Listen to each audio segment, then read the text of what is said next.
এবার ট্রেনে বসা সিটের নিচ থেকে উদ্ধার 1 লক্ষাধিক টাকার শুকনো গাঁজা। গাঁজা পাচার বাণিজ্য অব্যাহত রয়েছে ছোট্ট পার্বত্য ত্রিপুরা রাজ্য জুড়ে। প্রায় প্রতিনিয়ত ত্রিপুরার বিভিন্ন জায়গায় নানান অভিনব পন্থা অবলম্বন করে পাচারকারীরা গাঁজা পাচার করে চলেছে। আবারও সুনির্দিষ্ট খবরের ভিত্তিতে ত্রিপুরা খোয়াই জেলা তেলিয়ামুড়া রেল পুলিশ কর্মীরা সাদা পোশাকে তেলিয়ামুড়া তুষারবাড়ি রেল স্টেশন চত্বরে অভিযান চালায়।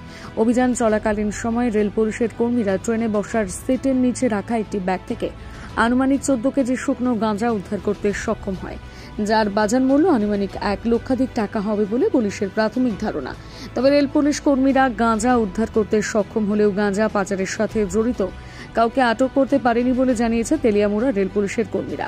কোথা থেকে কিভাবে এই গাঁজাগুলো রেলওয়ে স্টেশন চত্বরে রেলের ভিতরকে নিয়ে এসেছে তা নিয়ে ইতিমধ্যে তেলিয়ামুড়া রেল পুলিশ কর্মীরা তদন্ত শুরু করেছে বলে জানা গিয়েছে। আমরা একটা গোপন সূত্র পাইছিলাম, পাওয়ার পরে আমরা গেছি সিভিল ড্রেসে গেছি, ড্রেস পরে না গেছি তো সিভিল ড্রেসে গেছি।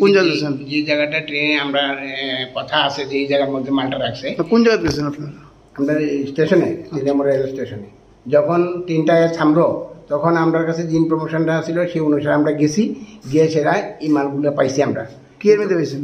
এটি ব্যাগের ভিতরে আসিল, ব্যাগের নিচে আসিল, গাড়ির নিচে আসিল। তারপরে এখান থেকে আমরা মালগুলো রিকভারি করছি।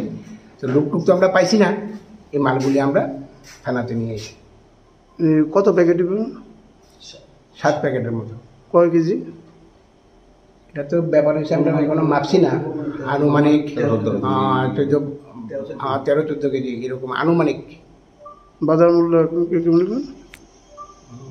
তো 1 লাখ টাকার মতো প্রায়।